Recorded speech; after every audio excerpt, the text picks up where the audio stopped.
کربلا پہنچنے کے بعد امام علیہ السلام کا خطاب۔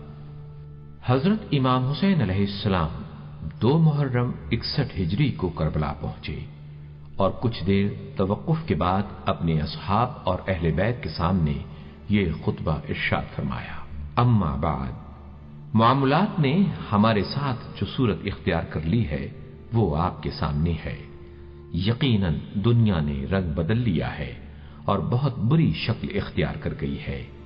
اس کی بھلائیوں نے منہ پھیر لیا ہے اور نیکیاں ختم ہو گئی ہیں، اور اب اس میں اتنی ہی اچھائیاں باقی بچی ہیں جتنی کسی برتن کی تہ میں باقی رہ جانے والا پانی۔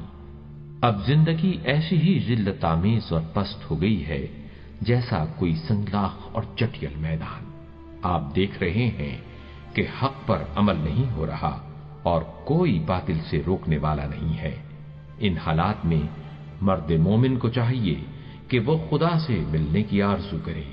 میں جانبازی اور شجاعت کی موت کو ایک سعادت سمجھتا ہوں، اور ظالموں کے ساتھ زندگی گزارنا میرے نزدیک ذلت اور حقارت ہے۔ امام نے مزید فرمایا، لوگ دنیا کے غلام ہیں اور دین صرف ان کی زبانوں پر رہتا ہے۔